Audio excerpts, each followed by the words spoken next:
लेकिन पूरा turn around, आपकी लाइफ का पूरा बदलाव सिर्फ परमेश्वर कर सकता है। A break in prayer, a break in Jesus. आज अगर बदलाव लाना है तो कलीसिया को प्रार्थना करनी होगी। रोना प्रभु को हिला नहीं सकता, विश्वास उसको हिलाता है।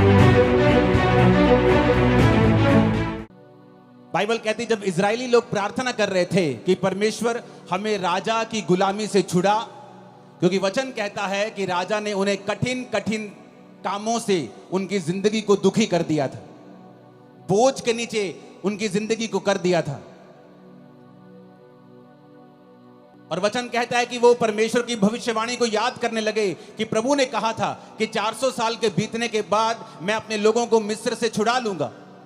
वो प्रार्थना करने लगे जब 430 साल बीत गए, जब भविष्यवाणी पूरी नहीं हुई, क्योंकि वो नहीं जानते थे कि कोई भी भविष्यवाणी अपने आप पूरी नहीं होती जब तक आप उस भविष्यवाणी के विषय में प्रार्थना नहीं करते या काम नहीं करते।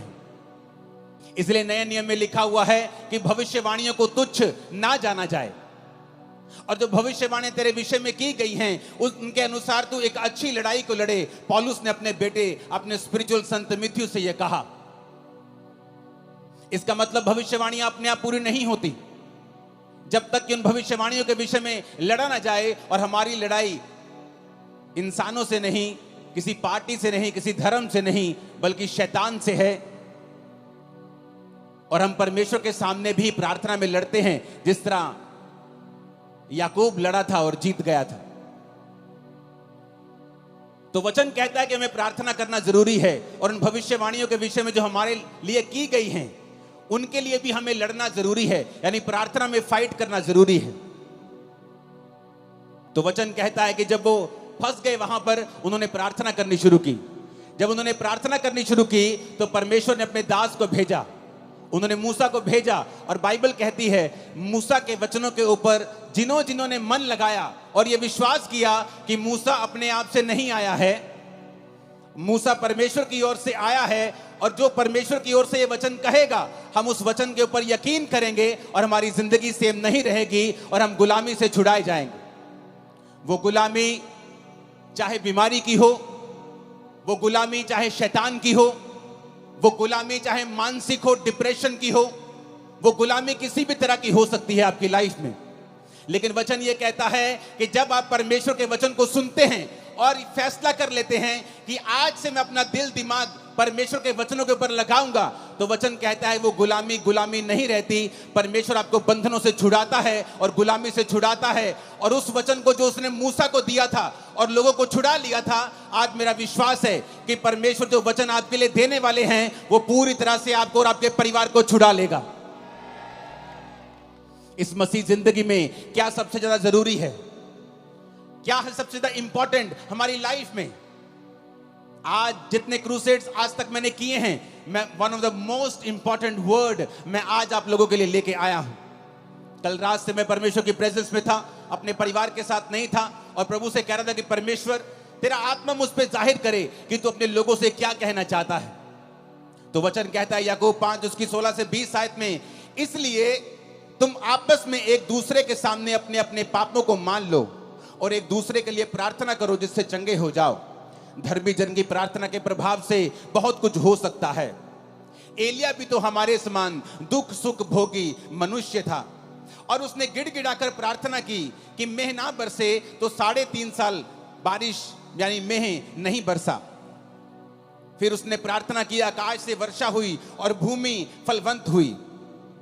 हे मेरे भाइयों, यदि तुम में से कोई सत्य के मार्ग से भटक जाए और कोई उसको फेर लाए, तो वह ये जान ले जो किसी भटके हुए पापी को फेर लाएगा, हर एक प्राणी को उस प्राणी को वो मृत्यु से बचाएगा और उसके पापों के ऊपर वो पर्दा डालेगा। सब बोलो आमीन। एक डेविड नाम का व्यक्ति, जिसके अंदर इंडिया को बचाने का बोझ था, जब वो इंडिया में आया तो उसको भाषा नहीं आती थी, लेकिन वो एक बात जानता था कि वचन कहता है कि प्रार्थना के प्रभाव से बहुत कुछ हो सकता है। एलिया भी तो हमारे समान दुख और सुख भोगी मनुष्य था, क्योंकि जिनकी जिंदगियों से मिरेकल्स होते हैं या जिनकी लाइफ में मिरेकल होते हैं, लोगों को लगता है कि शायद ये आसमान से उतरा हुआ पुरुष है कोई, इसलिए इसके जब ये प्रचार करता है या ये प्रार्थना करता है, लंगड़े चलते हैं, शायद ये स्वर्ग से उतरा है। लेकिन वचन ये कहता है, क्या फर्क था एक आम व्यक्ति में और एक एलिया में? एलिया भी तुम्हारे समान दुख सुख भोगी मनुष्य था, यानी उसके जीवन में दुख भी आते थे, उसके जीवन में तुम्हारी तरह सुख भी आते थे। लेकिन बाइबल कहती है कि वो तुम्हारे समान हमारे समान दुख सुख भोगी मनुष्य था। लेकिन जब उसने प्रार्थना की कि मैं ना बरसे, तो मैं नहीं बरसा। अपने पड़ोसी को बोलो, ध्यान से सुन, आज तेरी जिंदगी बदलने वाली है। जब वो परमेश्वर का दास डेविड इंडिया में आया, उसे भाषा नहीं आती थी। उसने कहा कोई बात नहीं, अगर मुझे भाषा नहीं आती तो परमेश्वर तो मेरी प्रार्थना को सुन सकता है। वो कबीले में गया जहां लोग उसके खिलाफ हो गए। वो प्रार्थना करने लगा और उसने अपना जीवन प्रार्थना वाला कर लिया और घुटनों पे आकर रोज घंटों घंटों वो प्रार्थना किया करता था। एक दिन उस कबीले वाले ने सोचा कि ये फॉरेनर हमारे धर्म को बदलने के लिए आया है, जबकि वो ये नहीं जानते थे कि प्रभु यीशु मसीह धर्म को बदलने के लिए नहीं, वो जीवन को बदलने के लिए आए थे। लोगों ने देखा कि ये धर्म बदलने के लिए शायद आया है, तो बहुत से कबीले इकट्ठे होकर उसे मारने के लिए गए। जब उसे मारने के लिए गए, जहां जंगल में वो प्रार्थना कर रहा था, उसके सामने खड़े हो गए और जब उसे मारने लगे तो सांप उन लोगों के सामने आ गए और सांपों ने उन लोगों को, इस डेविड को मारने नहीं दिया। डेविड बहुत लंबा समय नहीं जिया, जल्दी खुदा के पास गया, लेकिन उसकी सेवकाई एक प्रार्थना की सेवकाई थी। और हिस्ट्री कहती है कि उस प्रार्थना के कारण जो उसने रोज रोज परमेश्वर के सामने की, परमेश्वर ने उस कबीले के ऊपर दया की और एक बड़ी बेदारी दी। आज वो सब लोग परमेश्वर में हैं, मसीह में हैं, सच्चाई को जान चुके हैं। जॉन हाइडी नाम का इंसान, जिसे जॉन हाइडी ऑफ इंडिया कहते हैं, जबकि वो इंडियन नहीं था, वो एक अमेरिकन इंसान था। और उसके अंदर एक बोझ पैदा होता है कि मैं जाऊंगा और जो लोग बचे नहीं हुए, जो लोग परमेश्वर में नहीं हैं, जो सच्चाई नहीं जानते, मैं जाऊंगा और उन लोगों को बचाऊंगा। लेकिन उसने प्रार्थना करनी शुरू की। रोज वो 14-14 घंटे वो प्रार्थना करता था। इतनी वो प्रार्थना करता था कि एक दिन जब वो बीमार हो गया, डॉक्टर के पास उसे लेके गए, तो डॉक्टर ने बताया कि आप एक जगह जैसे झुक के जब प्रार्थना करते हैं, आपने इतनी लंबी लंबी प्रार्थनाएं की हैं कि आपका हार्ट जो है वो शिफ्ट हो चुका है और अपनी जगह से थोड़ा दूर जा चुका है, इसलिए आप बीमार हैं। आपके हार्ट की थोड़ी पोजीशन जो है वो चेंज हुई है, आपकी बॉडी में इतने बदलाव हुए हैं।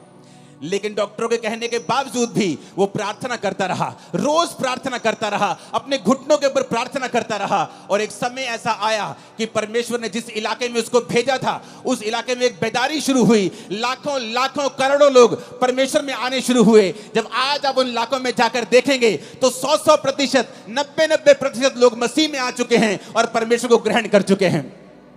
कारण क्या? एक व्यक्ति ने बाइबल के वचनों को समझा। उसने समझा कि एलिया भी हमारे समान दुख और सुख भोगी मनुष्य था, लेकिन उसने फैसला किया कि मैं प्रार्थना करूंगा। एलिया कहां नजर आता है? एलिया कहीं नजर नहीं आता बाइबल में एकदम से आपको। वो कहीं ऐसा नहीं है कि बाइबल में जब पहला राजा की पुस्तक शुरू होती है, दाऊद का जिक्र होता है, दाऊद के बाद पहले शाऊल राजा बनता है, उसके बाद दाऊद राजा बनता है, फिर सुलेमान राजा बनता है, सुलेमान के बाद उसके बेटे राजा बनते हैं, उसके पोते पड़पोते राजा बनते हैं, परमेश्वर में खड़े नहीं रहते, वो गिर जाते हैं। तब तक भी एलिया का जिक्र नहीं आता। लेकिन जब बाइबल कहती है पहला राजा 17 में जब एलिया का जिक्र आता है, पहला राजाओं 17 उसकी 1 से 6, तिशबी एलिया जो गिलाद के परदेशियों में से था, उसने अहाब से कहा। अहाब भी इजराइल का राजा था जिसने इजाबेल से शादी कर ली थी और वो सब कुछ परमेश्वर के वचन के विरोध में कर रहा था और परमेश्वर उससे खुश नहीं था। वचन कहता है कि एलिया एकदम से पहला राजा उस 17 में प्रकट होता है। उससे पहले एलिया की कोई जानकारी नहीं थी। एलिया कोई वीआईपी इंसान नहीं था। एलिया कोई राजाओं के खानदान से नहीं था। एलिया किसी प्रॉफिट्स के खानदान से नहीं था। लेकिन एकदम से वो प्रकट होता है और ये कहते हैं तिशबी एलिया। जैसे हम बोलते हैं वो पहाड़ी आदमी, वो पंजाबी आदमी, वो हरियाणवी आदमी, वो यूपी का भाई, वो बिहारी आदमी, उसी तरह कहते हैं तिशबी एलिया एकदम से प्रकट होता है। इजराइल के परमेश्वर के नाम में शपथ खाकर वो राजा के सामने जाके बोलता है कि राजा मेरे कहे बिना ना तो बारिश आएगी ना तो ओस पड़ेगी। लेकिन उससे पहले वो एक बात और कहता है एक आयत में तिशबी एलिया जो गिलाद के परदेशियों में से था, उसने अहाब से कहा इज़राइल का परमेश्वर यहोवा जिसके सम्मुख में उपस्थित रहता हूं। एलिय्याह कहता मैं आया हूं राजा, उस परमेश्वर के सामने जिसके सामने मैं उपस्थित रहता हूं। ऐसा जन जिसके कहने से आसमान बारिश देना बंद कर गया 3.5 साल। एक ऐसा पुरुष जिसने प्रार्थना की और आसमान खुल गया फिर 3.5 साल बाद। वो पुरुष जो कोई वीआईपी नहीं था, किसी राजाओं के खानदान से नहीं था, किसी प्रॉफिट से खानदान से नहीं था, एक आम आदमी एकदम से। पहला राजाओं 17 में उसका जिक्र होता है कि तिशबी एलिय्याह नाम का एक पर्सन सीधा राजा के सामने जाके हियाव के साथ हौसले के साथ खड़ा होता है और कहता है राजा, उस परमेश्वर की शपथ जिसके सामने मैं उपस्थित रहता हूं। आज कौन लोग बंधनों में हैं? कौन लोग गरीबी के बंधन में हैं, बीमारियों के बंधन में हैं? कौन लोग हैं जिनको शैतान सताता है? ये वो लोग हैं जो परमेश्वर के सामने घुटनों को नहीं टेकते हैं, जो एक दिन तो प्रार्थना करते हैं, दूसरे दिन प्रार्थना करना छोड़ देते हैं, जो एक दिन तो चर्च जाते हैं, उसके बाद दूसरे संडे छुट्टी कर लेते हैं, जिनको ये नहीं मालूम कि आपके पास एक पावरफुल हथियार है, प्रार्थना करने का हथियार। आपके पास अधिकार है, आपके प्रार्थना के प्रभाव से बाइबल कहती है बहुत कुछ हो सकता है। लेकिन आज शैतान ने विश्वासियों को भटका दिया है। आपका फोन आपकी प्रार्थना का स्थान ले चुका है। आपका व्हाट्सएप, आपकी फेसबुक और इंस्टाग्राम आपकी प्रार्थना का स्थान ले चुका है। जब भी आप प्रार्थना करने के लिए बैठते हैं, आपको काम याद आता है, आपको व्हाट्सएप याद आता है, आपकी मम्मी आपको कॉल करने लगती है, आपकी बेटी आपको तंग करने लगती है, क्योंकि शैतान नहीं चाहता आप प्रार्थना करें। तिशबी एलिय्याह बाइबल कहती है एक आम इंसान था। आप सोचते हैं मैं एक आम इंसान हूं, मैं कैसे अपनी जिंदगी को बदल सकता हूं? मेरा परदादा भी गरीब था, मेरा दादा भी गरीब था, मेरा बाप भी दिहाड़ी करता था, मैं भी गरीब हूं, तो परमेश्वर मुझे कैसे, हमारे परिवार में इतने सालों से चल रहा, कैसे बदल सकता है? लेकिन वचन कहता है एलिय्याह भी तुम्हारे समान दुख और सुख भोगी मनुष्य था, लेकिन जब उसने प्रार्थना की बेना बरसे तो मैं नहीं बरसा, जब उसने प्रार्थना की मैं बरसे तो मैं बरसा। ऊंची आवाज में बोलो हालेलुया। हम प्रार्थना के महत्व को समझते हैं। एक पास्टर प्रार्थना कर रहा था और काम कर रहा था। बहुत साल उसने सेवा की, लेकिन इतने रूहें नहीं बचा पाया। उसको आंखों का रोग हो गया। जब आंखों का रोग हो गया, उसने कहा अब तो मैं सेवा नहीं कर सकता, लेकिन मैं प्रार्थना करूंगा। और उसने प्रार्थना करनी शुरू कर दी। जब उसने प्रार्थना करनी शुरू की, परमेश्वर ने एक पास्टर, 2 पास्टर भाई थे, उनके दिल में डाला कि वो जाएं और उस जगह के ऊपर प्रचार करें। और हिस्ट्री बताती है कि जब उसने प्रार्थना की तो रिवाइवल शुरू हुआ। वो 16-16 घंटे, 14-14 घंटे रोज प्रार्थना करता था। और उस जगह पे जब रिवाइवल आया तो 1 लाख लोग रोज यीशु मसीह को अपना जीवन देने लगे और पूरा इलाका परमेश्वर में आ गया। कारण प्रार्थना। कारण ये नहीं था कि वो दुनिया के बेस्ट बाइबल स्कूल में पढ़े थे या वो दुनिया के सबसे ऊंची यूनिवर्सिटी में पढ़े थे। उन्होंने बाइबल के वचन को समझ लिया था कि जब तू प्रार्थना करेगा मैं रास्तों को खोलूंगा, मांगो तो दिया जाएगा। उन्होंने समझ लिया था कि अगर मेरी जिंदगी में जो कुछ नहीं है, इसका कारण यह है कि हमने प्रार्थना नहीं की। जॉन हैडी, जिसकी वजह से पूरे का पूरा इलाका, पूरे की पूरी स्टेट्स परमेश्वर में है, वो कहता था आज प्रार्थना करने वाले लोग बहुत कम हैं और रोने वाले प्रार्थना में उससे भी कम हैं और आहें भरने वाले प्रार्थना में तो है ही नहीं है। क्योंकि आज हम पवित्र आत्मा को समय नहीं देते कि वो आए और हमारे अंदर से हमको इस्तेमाल करे। आज प्रार्थना का जीवन नहीं है, इसलिए शैतान ये बात जानता है। वो बात जानता है, इसीलिए वो आपकी लाइफ में काम करता है। लेकिन वचन ये कहता है अगर आप इस प्रार्थना की पावर को समझ जाएंगे, अगर आप समझ जाएंगे आपके पास एक अधिकार है और आप परमेश्वर से प्रार्थना कर सकते हैं, जब तक वो उत्तर ना दे तब तक प्रार्थना कर सकते हैं, आपकी लाइफ कभी भी सेम नहीं रहेगी। मेरी लाइफ में जब मसीह में आने के कितने साल बाद भी जब मेरी लाइफ में चंगियाई नहीं थी और मैं सेवकाई में आ चुका था, तो पवित्र आत्मा मुझे एक ही बात बोलता था कि तुझे पवित्रताई में रहना है, क्योंकि पवित्रताई में रहने से तो अपनी जिंदगी का बड़े से बड़ा अटैक खत्म कर सकता है। चाहे वो तेरे शरीर के ऊपर हो, तेरी आत्मा के ऊपर हो, तेरे फाइनेंस के ऊपर हो, तेरी सेवकाई के ऊपर हो। अगर तू पवित्रताई में चलेगा और गंदगी नहीं करेगा, व्यभिचार नहीं करेगा, चोरियां नहीं करेगा, तो परमेश्वर तेरी जिंदगी से बड़े बड़े बंधनों को तोड़ देगा। और दूसरा, पवित्र आत्मा ने कहा अगर तू प्रार्थना करेगा, ये टीम जो मेरे पीछे खड़ी है उनमें से कुछ लोग 20 साल से मेरे साथ हैं। ये लोग जानते हैं किस तरह से जब 2014, 13, 12 की बात है, मैं अपने प्रार्थना रूम में जब ये भी मेरे साथ होते थे, जब प्रार्थना करने के लिए बैठते थे तो रोज 6 घंटे 5 घंटे इनके साथ अकेले मैं प्रार्थना करता था। इनके बाद उठ के फिर मैं अपने रूम में प्रार्थना करता था, उसके बाद रात को प्रार्थना करता था। मेरा सारा दिन प्रार्थना में बीतता था और मैं खुद नहीं जानता था कि मैं इतनी प्रार्थना कर रहा हूं, क्या परमेश्वर मुझे उत्तर देगा। लेकिन वचन कहता है उसमें की गई मेहनत कभी व्यर्थ नहीं जाती। वो आपकी प्रार्थनाओं को सुनता है। जो प्रार्थना आपने 10 साल पहले भी की हैं, प्रभु उनको भी सुनता है। और वचन कहता है कि वो अपने खोजने वालों को प्रतिफल देता है। यानी कि जब आप प्रार्थना करते रहते हैं और उसके साथ परमेश्वर को खोजना नहीं छोड़ते, आप चर्च नहीं छोड़ते, आप फास्टिंग नहीं छोड़ते, बाइबल पढ़ना नहीं छोड़ते, आप संगति नहीं छोड़ते, तो परमेश्वर सारी प्रार्थनाओं का उत्तर देता है। मेरे जीवन में भी ऐसा ही हुआ। जो मेहनत मैं करता गया, जो प्रार्थना मैं करता गया, एक समय आया मसीह में आने के 10 साल बाद परमेश्वर सारी प्रार्थनाओं का उत्तर देने लगा और आज मेरे जीवन में सारी प्रार्थना के उत्तर आ चुके हैं। लेकिन आज भी थोड़े दिन पहले की बात है, जब मैं अपने प्रार्थना के रूम में गया, मैं आपको एक टेस्टिमनी दूंगा, उससे पहले एक वचन हम और पढ़ेंगे। प्रेरितों के काम 3 उसकी 1 से 8 आयत में लिखा है, पतरस और यूहन्ना तीसरे पहर प्रार्थना के समय चर्च में जा रहे थे और लोग एक जन्म के लंगड़े को ला रहे थे, जिसको वो प्रतिदिन मंदिर के उस द्वार पर जो सुंदर कहलाता है बैठा देते थे कि वो चर्च में जाने आने वाले उसे भीख मांगे। उस भिखारी ने पतरस और यूहन्ना को चर्च में जाते देखा और उससे भीख मांगी। पतरस ने यूहन्ना के साथ उसकी ओर ध्यान से देखकर कहा, हमारी ओर देख। और वह कुछ पाने की आशा से उनकी ओर ताकने लगा। तो पतरस ने कहा, चांदी और सोना तो मेरे पास नहीं है, परंतु जो मेरे पास है वह तुम्हें देता हूं। यीशु मसीह नासरी के नाम से चल फिर। उसने दाहिना हाथ पकड़कर उसे उठाया। उसके पांव और टखनों में तुरंत बल आया।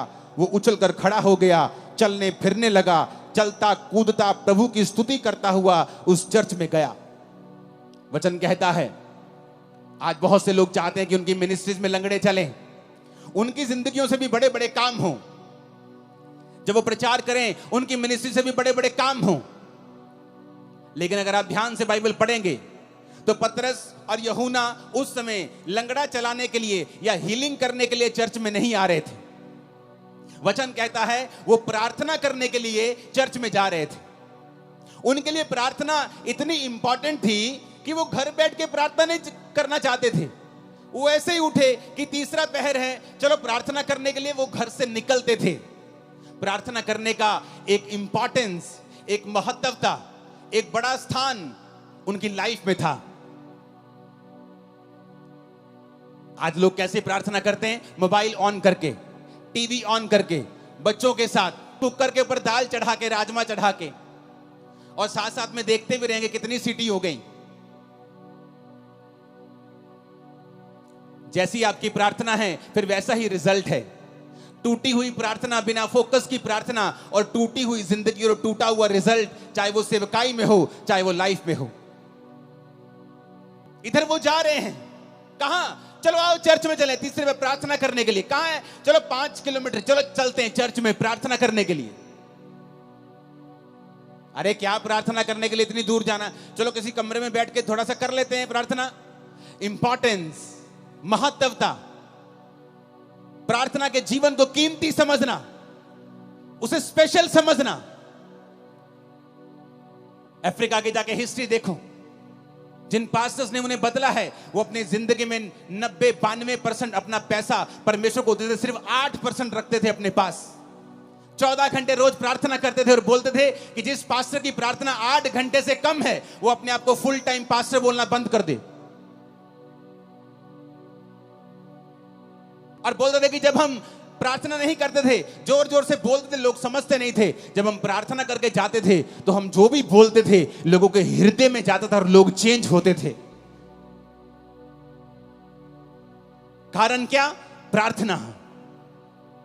पतरस और यूहन्ना प्रार्थना करने के लिए जा रहे हैं। कोई लंगड़ा चलाने के लिए नहीं जा रहे, हीलिंग करने के लिए नहीं जा रहे, प्रार्थना करने के लिए जा रहे हैं। और रास्ते में लंगड़ा मिलता है, उनकी ओर देखता है और पैसे की आशा से, कुछ पाने की आशा से देखता है। वो कहता है भाई साहब पैसा तो मेरे पास नहीं है, हाँ चर्च का पड़ा होगा बहुत, लेकिन मेरे पास तो अपना नहीं है पर्सनल, मैं तुझे पैसा तो नहीं दे सकता, लेकिन वो दे सकता हूं जो तुझे सबसे अधिक चाहिए। यीशु मसीह नासरी के नाम से उठ और चल फिर। आप जानते लोगों ने इस मिरेकल के बाद पतरस और यूहन्ना को पकड़ लिया। कहते ये अनपढ़ और साधारण मनुष्य हैं, इनकी जिंदगी से इतना बड़ा काम कैसे हो सकता है। कुछ लोग बोले नहीं नहीं, अनपढ़ साधारण मनुष्य तो हैं, पर ये यीशु के साथ रहे हैं। यीशु ने उन्हें 3.5 साल प्रार्थना करना सिखाया है, परमेश्वर के संग चलना सिखाया है। और वचन कहता है कि जब वो प्रार्थना करने के लिए चर्च में जा रहे थे तो रास्ते में लंगड़ा चलाया गया। इतना बड़ा मिरेकल हुआ कि पूरा स्थान चेंज हो गया। यरूशलेम में परमेश्वर के नाम का डंका बजने लगा। कारण प्रार्थना। ऊंची आवाज से बोलो प्रार्थना। नहीं, ऊंची आवाज में, सबसे ऊंचा बोलो प्रार्थना। प्रेरितों के काम 16 उसकी 13 से 15 आयत में लिखा है, सब्त के दिन हम नगर के फाटक के बाहर नदी के किनारे ये समझकर गए कि वहां प्रार्थना करने का स्थान होगा, और वहां बैठकर उन स्त्रियों से जो इकट्ठी हुई थी बातें करने लगे। लुदिया नामक थुआतीरा नगर की एक बैंगनी वस्त्र बेचने वाली एक भक्त स्त्री सुन रही थी, और प्रभु ने उसका मन खोला कि पौलुस की बातों पर वो मन लगाए। उसने अपने घराने समेत उससे बपतिस्मा लिया और विनती की, यदि तुम मुझे प्रभु की विश्वासनी समझते हो तो चलकर मेरे घर में रहो, और वह उन्हें मना कर ले गई। अब यहां पर क्या होता है, यहां पर पौलुस नगर के फाटक के बाहर इसलिए जा रहा है। पुराने टाइम में नगर में फाटक होते थे, शहर बनाई होती थी या फाटक होते थे, तो वो फाटक के बाहर जाना चाहता था, नगर के बाहर, ताकि वो वहां पर प्रार्थना कर सके। नगर के अंदर भी प्रार्थना वो कर सकता था, लेकिन क्यों आज प्रेरितों के काम वाले मिरेकल्स चर्चिस में नहीं होते हैं? क्योंकि वैसी इंपॉर्टेंस परमेश्वर को चर्चों में नहीं दी जाती है। पास्टर्स की लाइफ में भी वैसी इंपॉर्टेंस प्रार्थना की नहीं रही जैसे प्रेरितों के टाइम में हुआ करती थी। वो प्रार्थना किसी घर में भी कर सकते थे, लेकिन बाइबल कहती शाम को स्पेशल वो उठ के गए नगर से बाहर। तब ऐसा भी नहीं था कि गाड़ियां थी, बड़ी बड़ी गाड़ियां थी कि 10 मिनट लगेंगे, चलो गाड़ी में चलते हैं। चल के जाते थे, गधों पे जाते थे, घोड़ों पे जाते थे लोग। तो वचन कहता है कि वो नगर के फाटक के बाहर नदी के किनारे ये समझ के गए कि यहां कोई प्रार्थना करने का स्थान होगा। आओ हम कहीं अकेले एकांत में, जहां कोई हमें देखे ना, हम बैठकर परमेश्वर के सामने प्रार्थना कर सकें। पौलुस को किसी चीज की जरूरत नहीं थी, कोई उसको बीमारी नहीं थी, उसको कोई बरकत नहीं चाहिए थी, लेकिन परमेश्वर के साथ एक रिलेशनशिप, प्रभु के साथ एक संबंध। प्रार्थना उसका रिजल्ट है कि जब आप परमेश्वर के साथ जुड़ जाते हैं, आप रोज उसके साथ समय बिताना चाहते हैं। और वो जा रहा है नगर के बाहर, और नगर के बाहर नदी के किनारे कि यहां कोई प्रार्थना करने का स्थान होगा। और वहां पर उसे एक औरत मिलती है जो बहुत अमीर थी, बहुत ही ऐसी औरत जिसका समाज में एक प्रभाव था। और वो परमेश्वर के वचन जब वो बातें करने लगता है, ये समझ गया कि यहाँ कोई नहीं होगा, लेकिन वहां पे बहुत सी औरतें होती हैं। तो पौलुस प्रचार करने लगता है, और वो औरत भी ध्यान से सुनने लगती है। और जैसे जैसे वो सुनने लगती है, परमेश्वर का आत्मा उसे छूता है, और जब उसको छूता है उसका घराना और वो बपतिस्मा लेने लगते हैं, और बपतिस्मा लेके पौलुस को अपने घर ले जाते हैं। हमें क्या शिक्षा मिलती है यहां से? कि पौलुस भी प्रचार करने के लिए वहां नहीं गया, पौलुस भी प्रार्थना करने के लिए वहां जा रहा था। लेकिन जब वो प्रार्थना करने के लिए वहां जा रहा था तो वहां उसे प्रचार करने का मौका मिला। पतरस भी प्रार्थना करने के लिए चर्च में जा रहा था, लेकिन वहां उसे चंगाई करने का मौका मिला। तो हम क्या देखते हैं? वो सेवकाइयां जिनकी सेवकाइयों से ज्यादा हीलिंग्स होती हैं, और रूहें भी उन्हीं सेवकाइयों में बचती हैं जिन्होंने प्रार्थना को प्रथम स्थान दिया हुआ है, जिनकी जिंदगी में प्रार्थना प्रथम स्थान के ऊपर है। जो लंगड़ा चलाने के लिए प्रार्थना नहीं कर रहे, वो प्रार्थना करने के परमेश्वर के सामने उन्हें जाना है। वो प्रचार करने के लिए बाइबल नहीं पढ़ रहे, वो पढ़ रहे हैं क्योंकि परमेश्वर के साथ उन्हें समय बिताना है। और प्रार्थना करने के लिए नदी के किनारे कहीं बाहर जा रहा है, और परमेश्वर उसे वहां पर मौका देता है कि वो प्रीच करे। यानी रूहें भी प्रार्थना करने का रिजल्ट है, रूहें बचना, और चंगाई भी प्रार्थना करने वाली मिनिस्ट्री का ही रिजल्ट है। आज हम भूल चुके हैं। एज ए बिलीवर हमारा पहला काम है परमेश्वर के सामने रोज जाना और प्रार्थना करना, क्योंकि शैतान कुछ भी करेगा, आपकी प्रार्थना के जीवन को वो खत्म करने की कोशिश करेगा। क्योंकि जिस दिन आपकी प्रार्थना लग गई, प्रार्थना में ब्रेक लग गई, उस दिन जीसस से आपकी ब्रेक लग गई। A break in prayer, a break in Jesus. प्रार्थना में ब्रेक का मतलब है जीसस से ब्रेक लग जाना। शैतान ये बात को जानता है। बाइबल पढ़ के देख लो, जहां जहां प्रार्थना हुई वहां वहां परमेश्वर ने बहुत सी चीजों को बदला है। जिन्होंने प्रार्थना नहीं की वो विष मांगते रह गए हैं। आपका परमेश्वर परमेश्वर है, वो जीनी नहीं है कि आप उस रगड़ेंगे और वो निकलेगा और आप कहेंगे मुझे ये चाहिए। वो परमेश्वर है, उसका वचन कहता है मांगो तो दिया जाएगा, ढूंढो तो तुम पाओगे, खटखटाओ तो तुम्हारे लिए खोला जाएगा। तुमने कंप्लेंट की है अपने पास्टर से, अपने पति की कि ये नशा करता है, अपने बेटे की नशा करता है, लेकिन कभी प्रार्थना नहीं की। हाँ मैंने की है प्रार्थना। कितनी देर? आधा घंटा। एक बार की? अच्छा रोज की? हाँ मैंने 2 महीने की। उसके बाद मैंने प्रार्थना करनी बंद कर दी। मैं चर्च में भी कम जाती हूँ, कभी कभी जाती हूँ बड़ी मीटिंग में, लेकिन मैं पास्टर को रोज फोन करके तंग करती हूँ कि मेरे लिए, मेरे बेटे के लिए प्रार्थना करना। वचन कहता हर एक व्यक्ति अपना बोझ स्वयं उठाएगा। आपका पास्टर आपको वचन देगा, हाँ वो आपके बेटे के लिए प्रार्थना भी करेगा, लेकिन परमेश्वर ने आपकी ड्यूटी लगाई है, तू बच, तेरा घराना बचाया जाएगा। तू कैसे बचेगा, तू कैसे बचेगी अगर तेरी प्रार्थना जीरो है तो? एक आदमी को परमेश्वर ने कहा मैं तुझे इस्तेमाल करूंगा, इस जगह पे, इस नगर में, इस देश में तुझे इस्तेमाल करूंगा। वो चला गया। पवित्र आत्मा ने कहा प्रार्थना करनी पड़ेगी। प्रार्थना करता था रोज, क्योंकि उसको चर्च से पैसा नहीं लेना था, तो वो शाम तक काम करता था, शाम के बाद आता था और प्रार्थना करता था। जब कुछ साल रिजल्ट नहीं आया तो उसने फैसला किया कि अब मैं काम नहीं करूंगा, अब मैं सिर्फ प्रार्थना करूंगा। तो परमेश्वर ने उसका कुछ इंतजाम किया, कुछ रिटायरमेंट का इंतजाम किया, पैसों का इंतजाम किया कि वो 24 घंटे प्रार्थना कर सके, और वो लगातार उस देश के लिए प्रार्थना करने लगा। 7 साल के बाद जब वो लगातार प्रार्थना करने लगा, उस देश में एक लॉ पास हो गया, सारे वेश्या के अड्डे, सारी दारू की दुकानें बंद हो गईं, और देश के 99% लोगों ने परमेश्वर को ग्रहण कर लिया। उसकी इंटरव्यू हुई, लोग उसके पास आके पूछने लगे क्या किया आपने, आपने ऐसा क्या किया कि ये सारे लोग परमेश्वर में आ गए? उसने कहा आओ मैं तुम्हें दिखाता हूं। वो अपने प्रार्थना के कमरे में उन्हें ले गया, और लकड़ी का कालीन था, सॉलिड लकड़ी का, और उसमें घुटनों के निशान पड़े हुए थे। उसने कहा ये मेरा मूल्य है परमेश्वर के सामने, जो मैंने इन लोगों के लिए प्रार्थना की है, और परमेश्वर ने मेरी प्रार्थना को सुना है। आप अकेला प्रचार करेंगे बिना प्रार्थना के, बिना प्रभु की हुजूरी के, लोगों के हृदय कभी छिदेंगे नहीं, वो कभी परमेश्वर को ग्रहण नहीं कर पाएंगे, कभी परमेश्वर के वचन को समझ नहीं पाएंगे। आपको पवित्र आत्मा की फायर और ताकत चाहिए आपके प्रचार के पीछे, कि वो लोगों के हृदयों में जाए, और वो आज से वायदा करके जाए कि परमेश्वर आज से कुछ भी हो जाए, मैं रोज प्रार्थना करूंगा, घंटों घंटों प्रार्थना करूंगा, तेरी हजूरी में आऊंगा, और मैं आपको वायदा करता हूं अगले कुछ महीनों और सालों के अंदर अंदर वो आपको छुड़ाएगा और सबसे ऊंचे स्थान के ऊपर लेके जाएगा। वो आपकी बेइज्जती को पूरी लाइफ के लिए खत्म कर देगा, आपकी लाइफ में नई शुरुआत को वो देगा। आमीन। ऊंचा और खतरनाक वाला चाहिए चर्च। ऊंची आवाज में हालेलुया बोलो 7 बार, जरा ऊंची आवाज में।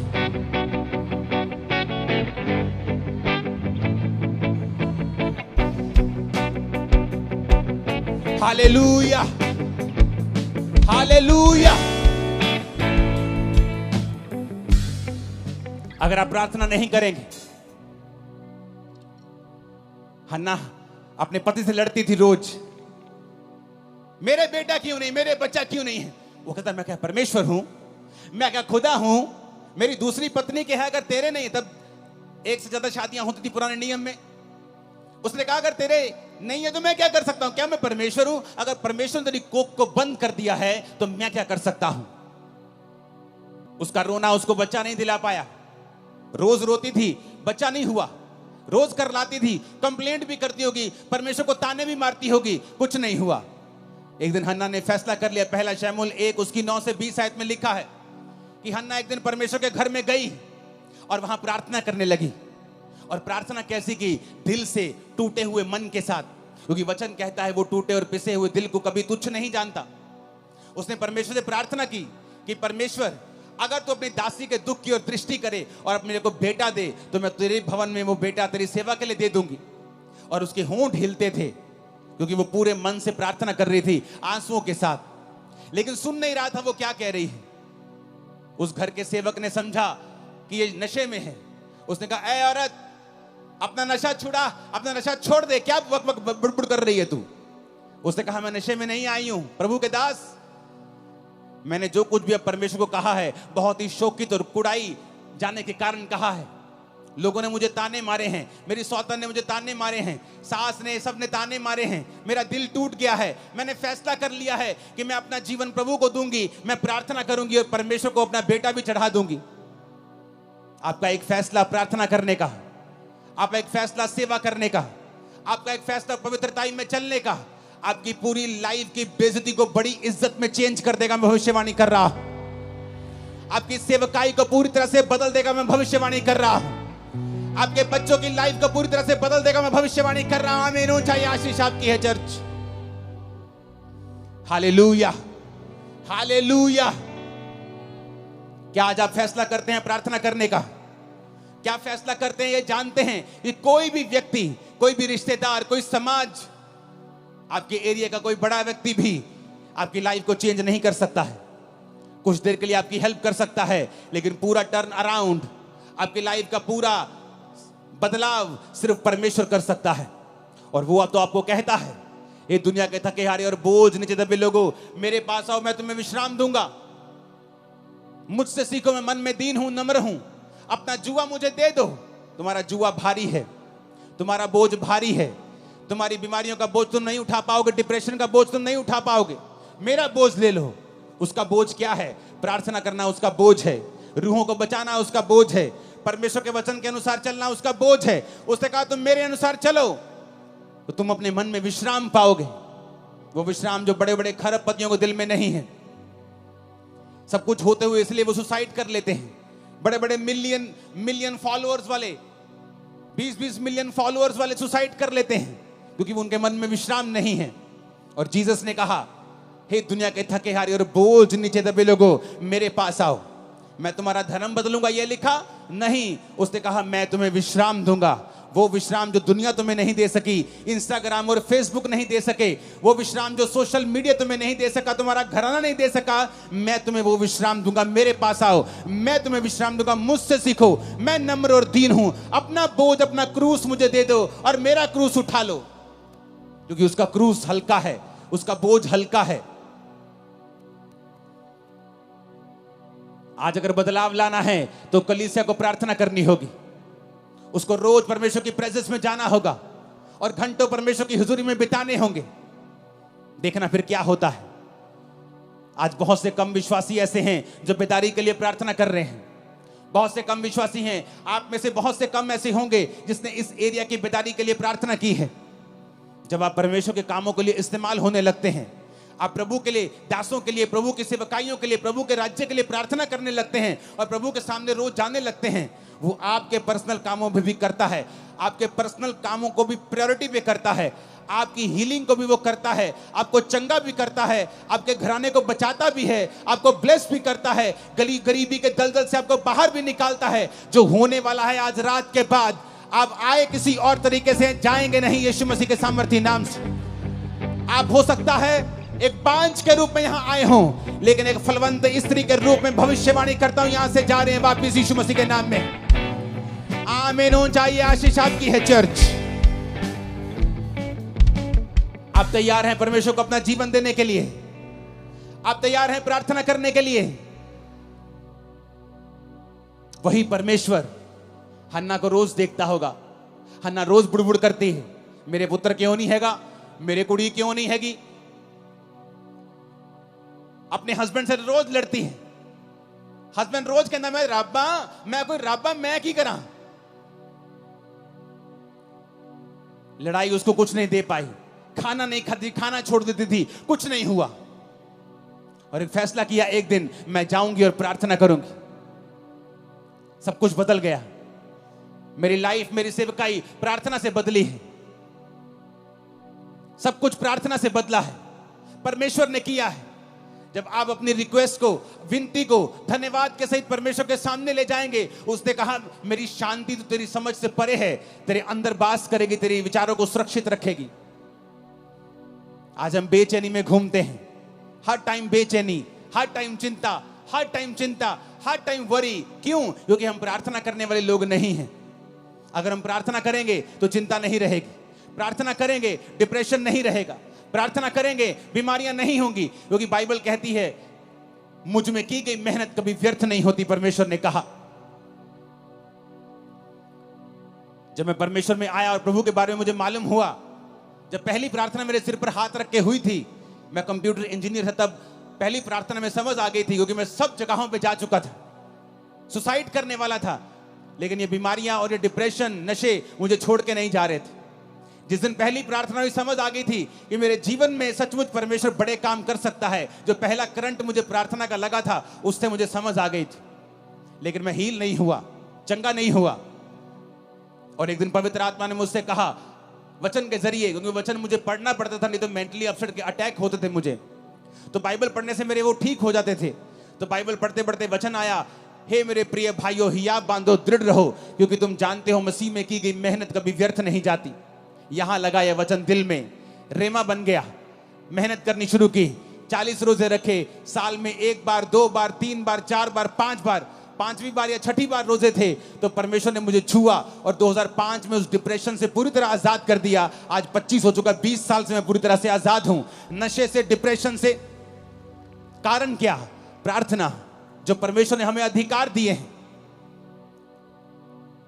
आपने कंप्लेंट अपने पास्टर को की है? क्या आपने रोज प्रार्थना की है? आपने 2 महीने करके बंद कर दी, आपने लगातार प्रार्थना नहीं की। आपको वचन के ऊपर खड़े होना होगा जब अगर आप चाहते हैं रिजल्ट आए तो। संविधान में लिखा है अगर रजिस्ट्री आपके मकान की आपके नाम पर है तो कोई उस पर कब्जा नहीं कर सकता, लेकिन लोग कब्जा फिर भी कर लेते हैं। फिर आप क्या करते हैं? रोते हैं। क्या रोने से घर छूट जाएगा? आप लड़ेंगे, वो गैर कानूनी है।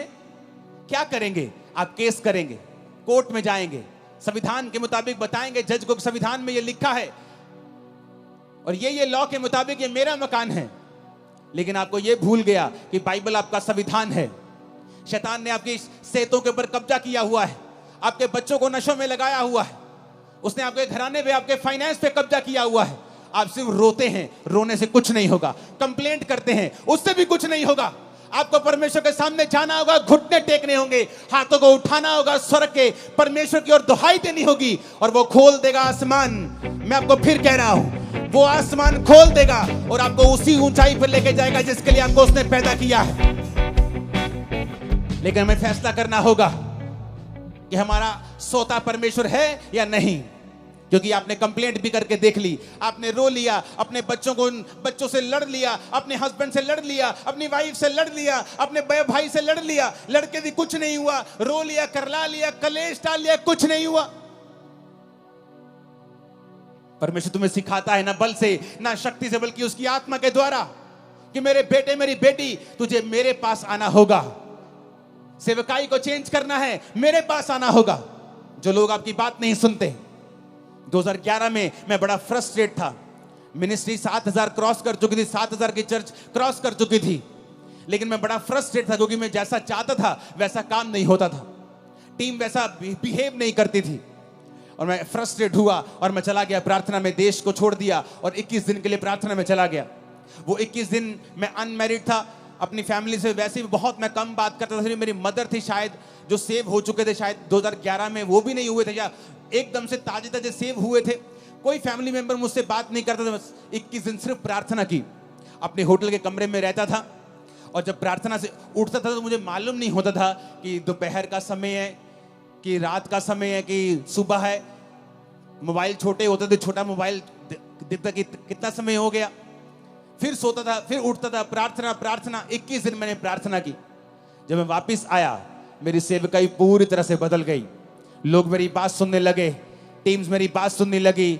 मेरे मन मुताबिक जो खुदा ने मुझसे चाहा था वैसा मेरी मिनिस्ट्री में काम होने लगा, क्योंकि परमेश्वर ने मुझे दिखाया कि तेरे प्रचार से भी कुछ नहीं होगा, तेरे चाहने से भी कुछ नहीं होगा, तेरे डेडिकेशन से भी कुछ नहीं होगा। जब तक तुम मेरे सामने घुटने नहीं टेकेगा, मेरे सामने नहीं आएगा।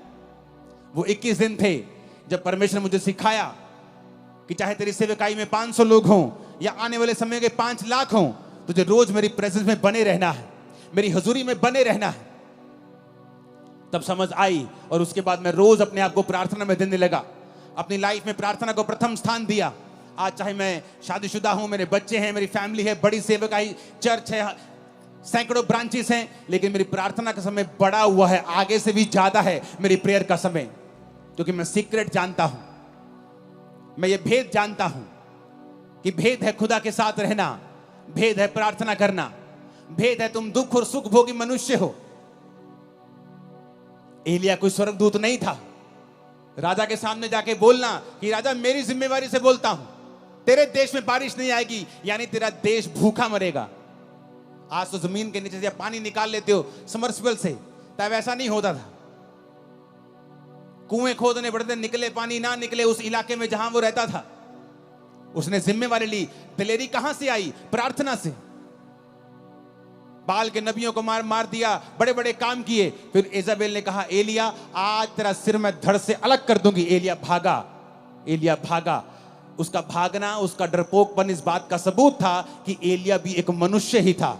उसकी पहली दिलेरी इसलिए थी कि वो रोज प्रार्थना में समय बिताता था। उसके बाद जब इंसान विक्ट्री देखता है, जीत देखता है, इंजॉय करने लगता है, प्रार्थना भूल जाता है, तो शैतान फिर से उसे डराने लगता है। वो फिर से भागता है और खुदा से कहता है खुदा मुझे मार दे, मैं अपने वंशों से अच्छा नहीं हूं। परमेश्वर से रोटी देता है और पानी देता है, बोलता है खा, तुझे बहुत काम करने हैं। यानी एलिया भी स्वर्गदूत नहीं था, नहीं तो वो भागता थोड़ी उस राजा से डरा नहीं, राजा की वाइफ से डर गया वो। प्रार्थना, प्रेयर्स। जब बड़े बड़े क्रूसेड्स होते हैं, लाखों लोग आते हैं क्रूसेड्स, लोग बोलते हैं अगले दिन आओ एंजॉय करते हैं, चलो आनंद मनाते हैं। हाँ आनंद करो, कोई बात नहीं, लेकिन अगली मीटिंग के लिए मुझे फिर खुदा की प्रेजेंस में ही जाना है, क्योंकि पिछले मसे से मैं अगला संडे नहीं चला सकता हूं। मैं अपने सोर्स को समझता हूं, अपने सोते को समझता हूं कि वो परमेश्वर है। जिस दिन आप ये समझ जाएंगे कि सब बातें परमेश्वर की ओर से होंगी। आप पौलुस को पढ़ के देखो, जब वचन कहता है कि उस औरत ने बपतिस्मा लिया, उसके घराने ने बपतिस्मा लिया, उसके बाद पढ़ के देखो क्या हुआ। अगर आप 16 से लेकर 40 आयत तक पढ़ेंगे प्रेरितों के काम की, आपको मालूम होगा उसके बाद पौलुस की जिंदगी में बहुत से रास्ते परमेश्वर ने खोले। बड़ी जगहों के ऊपर वो गया सुसमाचार सुनाने के लिए, और आगे के आगे वो चलता गया। क्यों? उसकी जिंदगी जो थी वो प्रार्थना वाली जिंदगी थी। जब आप प्रार्थना वाली जिंदगी आपकी होती है, आगे के बाद आगे रास्ते खुलते जाते हैं। आप प्रार्थना बंद कर देते हैं, आप उस लेवल पर स्टक हो जाते हैं, अड़ जाते हैं, खड़ जाते हैं। जैसे जैसे पानी बहता हुआ रुक जाता है तो फिर वो स्मेल करता है, बहता पानी स्मेल नहीं करता है। आप पढ़ो पौलुस को, सिर्फ ये मिरेकल नहीं हुआ रूहें बचाने का, आगे भी बहुत से मिरेकल्स उसकी सेवकाई में हुए, क्योंकि वो प्रार्थना करने वाला जन था। उसको मालूम था कि मेरा सोर्स जो है वो परमेश्वर है। ऊंची आवाज में कहो आमीन। आप पढ़ो अपनी बाइबल को, रोज देखो कि कब कब प्रार्थना हुई है और कहां कहां प्रार्थना का रिजल्ट उनकी लाइफ में कैसा आया है। आप फिर समझ जाएंगे दुनिया की बड़ी बड़ी बेदारियां प्रार्थना से शुरू हुई। ये आज भी जो लाखों लोग यहां बैठे हैं, ये भी प्रार्थना का ही नतीजा है जो लोगों ने की है कि यहां बेदारी आए। हालेलुया। अगर आप वहां पे देखेंगे तो उसके बाद 16 आयत से, प्रेरितों के काम 16 उसकी 16 आयत से एक दुष्ट आत्मा को पौलुस निकालता है। जब वो जा रहा था, जो भविष्यवाणी करती थी फेक थी। उसके बाद पौलुस और सिलास को पकड़ लिया जाता है और बंदी गृह में बंद कर देते हैं। वहां भी वो प्रार्थना और धन्यवाद करते हैं। वहां का दरोगा, वहां के लोग जब भूकंप देखते हैं उस जेल में और परमेश्वर छुड़ा लेता है, उनको भी वहां बचाता है। देखो कितने मिरेकल जुड़े हुए हैं इसी घटना के साथ। कैसे हुए? प्रेयर्स के कारण, कि वो जानते हैं अगर हम प्रार्थना करेंगे तो स्वर्ग खुलेगा। प्रभु यीशु मसीह उससे ऊपर तो कोई नहीं है, लेकिन वचन कहता है 12 चेले चुनने से पहले प्रभु यीशु मसीह ने सारी रात प्रार्थना की। अगर वो परमेश्वर है तो फिर प्रार्थना करने की क्या जरूरत है? उसे सब मालूम है। लेकिन बाइबल कहती है वो संपूर्ण मनुष्य भी था और संपूर्ण परमेश्वर भी था, इसलिए उसे मनुष्य का पुत्र भी कहा जाता है और परमेश्वर का पुत्र भी कहा जाता है। सारी रात प्रार्थना की। कल आपकी बेटी का रिश्ता होने जा रहा है। आज रात को आप क्या कर रहे हैं? आप टीवी देख रहे हैं। कल आपने बड़े इंपॉर्टेंट काम के लिए जाना है। आज रात आप क्या कर रहे हैं? आप व्हाट्सएप पे हैं, आप इंस्टाग्राम पे रील्स देख रहे हैं। जिसकी तो रील्स देख रहे हैं उसको तो पैसे मिल रहे हैं, जिसको तो यूट्यूब पे आप फॉलो कर रहे हैं उसको तो पैसा मिल रहा है। आपको क्या मिल रहा है? इतने वेले मत बनो कि तुम अपने वैल्यू को, अपने टाइम की वैल्यू को पहचान ना सको। जो आज दुनिया में जिन्होंने कुछ किया है, उनके 4 हाथ और 2 दिमाग और 4 आंखें नहीं है। हमारी तरह 2 आंखें और 2 हाथ और 1 दिमाग ही है। अपने समय का सदुपयोग करो, उसे परमेश्वर में इन्वेस्ट करो, लगाओ उसे परमेश्वर में, और आप अच्छा समय काटने वाले हैं। मैं भविष्यवाणी करके जा रहा हूं, अच्छा समय मुकेरिया चर्च आप काटने वाले हैं। आमीन ऊंचा चाहिए। हालेलुया। पढ़ो बाइबल, देखो क्या हुआ है प्रार्थनाओं के बाद। आप ध्यान से बाइबल पढ़ेंगे, इस स्थिति से पढ़ेंगे कि मैं पढ़ना चाहता हूं, मैं देखना चाहता हूं क्या हुआ है प्रार्थना करने के बाद, कितने बदलाव आए हैं सेवकाइयों में, पर्सनल लाइफ में, मैरिड लाइफ में, बच्चों की जिंदगी में, फाइनेंशियल लाइफ में, सोशल लाइफ में। बहुत से बदलाव आप देखेंगे जिस दिन आप प्रार्थना करने का मन बना लेंगे। मैं करता जी, मैं नहीं करता जी प्रेयर, मेरी वाइफ बहुत करती प्रेयर। और वचन क्या कहता है कि आदमी को लीड करने के लिए चुना गया है। जब आदमी, घर का आदमी लीड नहीं करेगा, वो घर कहीं नहीं पहुंचेगा। औरत को जो आदमी लीड कर रहा है उसे संभालने का मसा दिया गया है। आज अगर इस सेवकाई में सैकड़ों ब्रांचेस हैं, उन्हें संभालने वाला मैं नहीं हूं, मेरी वाइफ है। स्पिरिचुअल सेवकाई करने वाला, प्रोटोकॉल बनाने वाला, दर्शन दिखाने वाला, आगे लेके जाना है, वो मेरा काम है। प्रभु क्या चाहता है, क्या बनाना है, नया क्या करना है, वो मेरा काम है। लेकिन जिस घर का आदमी प्रार्थना में नहीं होगा, यानी उस घर का अगुआ डेड है, तो फिर जो उस घर में है बस वाइफ वही संभाल के रखेगी।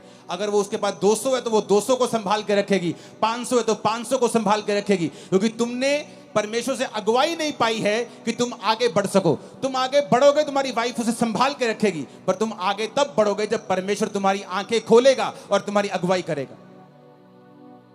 अब्राहम ने जब हाजिरा को निकाल दिया, इस्माइल को निकाल दिया, तो हाजिरा एक जगह जब रोटी पानी खत्म हो गया तो रोने लगी, और रोने लगी तो परमेश्वर ने कहा हाजिरा मत रो, क्योंकि मैंने उस लड़के की प्रार्थना को सुना है।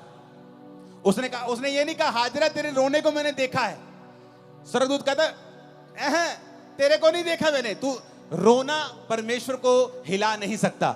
नहीं तो हॉस्पिटल में हर एक मर्द औरत जिसका आज एक लौता बच्चा है, जिसकी माँ बाप आज हॉस्पिटलाइज बेड पे हैं, आईसीयू में, सब रोते और खुदा उनको चंगा कर देता। रोना प्रभु को हिला नहीं सकता है, विश्वास उसको हिलाता है। उसने कहा स्वर्गदूत ने, क्यों रो रही है? मेरे पास पानी नहीं, मेरे पास रोटी नहीं, हम मर जाएंगे। उसने कहा परमेश्वर ने उस लड़के की प्रार्थना को सुना है। क्यों? क्योंकि वो लड़का अब्राहम के साथ रहता था। अब्राहम, उसका बाप, उसको प्रार्थना करनी आती थी अब्राहम को। वो अपने बाप को जानता था, बाप को प्रार्थना करते देखता था, रिजल्ट भी आते थे, वो देखता था। इसलिए जो लोग आज ऐसी चर्चों में जाते हैं जहां प्रार्थना का महत्व है, जो जीवित चर्चिस हैं, उनकी जिंदगियां बदलनी शुरू हो जाती हैं, क्योंकि वो अपने अगुओं को उस तरह से प्रार्थना करते देखते हैं। लेकिन जिन पास्टर्स की खुद प्रेयर नहीं है, आप भी अंधे और आपके लोग भी अंधे, आप भी भटक रहे हो, आपके लोग भी भटक रहे, आप भी दुखी, आपके लोग भी दुखी। तो उस दूत ने कहा परमेश्वर ने तेरे बेटे की प्रार्थना को सुना है, उसके आंसू देखें, उसकी प्रार्थना को सुना है। और पास में एक कुआं दिखाई दिया, उसकी आंखें लिखा खोल दी, यानी चंगाई उसके पास थी। लेकिन जब आंखें बंद होती हैं आपको कुछ नजर नहीं आता है। हल आपके पास ही पड़ा होता है, नजर नहीं आता। सालों साल घर में दबा रहता, नजर नहीं आता। जिस दिन आप यहोवा को पुकारते नजर आता है। आज मैं प्रार्थना करता हूं, यहोवा आपकी आंखों को खोल दे और आपको हल नजर आए यीशु मसीह के सामर्थ्य नाम में। यीशु के नाम में हल नजर आए आपको, यीशु के नाम में। आमीन। ऊंचाई आशीष हमारी है चर्च। आप मेरी बात को समझ रहे कि नहीं? हल नहीं होगा। आपकी आंखों के सामने एक कुआं होगा और आपकी आंखें बंद होंगी। आप कभी कुएं के खब्बे, कभी कभी कुएं के सज्जे, कभी आप सीधा नहीं जा पाएंगे। क्यों? आपकी प्रार्थना जीरो है, आपका परमेश्वर के साथ कोई संबंध नहीं है। अब्राहम ने कहा अपने नौकर को, जा और मेरे बेटे के लिए एक बहू लेके आ। जाके वो प्रार्थना करता है। उसे मालूम था इट इज इम्पॉसिबल कि मैं एक अच्छी लड़की ले जाऊं, इट इज इम्पॉसिबल। प्रार्थना करता है, हे पिता, ऐसी लड़की जो मुझे पिलाए, मेरे ऊंटों को पिलाए, ऐसी लड़की भेज। और परमेश्वर भेजता है। क्यों? प्रेयर। हर ग्रेट आदमी जानता है प्रेयर। उसका राज है, उसका सीक्रेट है। आपकी लाइफ में प्रेयर नहीं है, आपकी लाइफ में कुछ नहीं है। फिर आप टाइडर हो सकते हैं, चर्च के फाइनेंशियल सपोर्टर हो सकते हैं, लेकिन परमेश्वर की निगाह में आपकी बहुत बड़ी वैल्यू नहीं है। अगर आपका फेसबुक अकाउंट आपको प्रार्थना करने से रोक रहा है, यहीं डिलीट करके जाना, खोल लेना जाके 50 दिन बाद जब प्रार्थना सेट हो जाए। खुदा ने कहा ऐसा इंसान जो तुम्हें काना करता है, कहता है तू काना हो के परमेश्वर के राज में प्रवेश कर लेना। ऐसा ना हो कि 2 आंखें रख के तू नरक में चला जाए। फेसबुक अकाउंट रखने का कोई प्रॉब्लम नहीं, लेकिन अगर वो प्रार्थना खत्म कर रहा है तो डिलीट कर दो और प्रार्थना में चले जाओ। ऐसी हर चीज को खत्म कर दो। काना होके प्रवेश कर लो, लंगड़ा होके प्रवेश कर लो, एक टांग के साथ लंगड़े होके चले जाओ, लेकिन चले जाओ। जो सही है उसे अपना लो। आज लड़ाई है अपनी फैमिली से, बहू से, सास से, माफ कर दो आज, नहीं तो प्रार्थना नहीं कर पाओगे परमेश्वर के सामने। और लेकिन अगर आज आपने इस वचन को सुन के जो खुदा ने मुझे दिया है, मैं अपने आप से नहीं कह रहा हूं, और आपने प्रार्थना करने का, प्रभु के साथ जीने का मन बना लिया, मैं आपको बता रहा हूं, आपकी इज्जत की जाएगी, आप ऊंचे किए जाएंगे, आप चंगे किए जाएंगे, आप आजाद किए जाएंगे, आप ब्लेस किए जाएंगे यीशु मसीह के सामर्थी नाम में। आपकी लाइफ सेम नहीं होगी। आप बड़े देशों में होंगे, बेस्ट जगहों के ऊपर आप होंगे। आपका घराना यीशु मसीह के नाम में आशीषित होगा। आमीन। ऊंचाई आशीष हमारी है चर्च। परमेश्वर के दास के द्वारा टीचिंग्स को सुनने के लिए, अनाउंसमेंट्स और अपडेट्स को जानने के लिए आप हमारे YouTube चैनल को सब्सक्राइब करें और साथ में बेल आइकन को दबाएं, ताकि जब भी कोई नई अपडेट हो तो आप सबसे पहले जान सकें।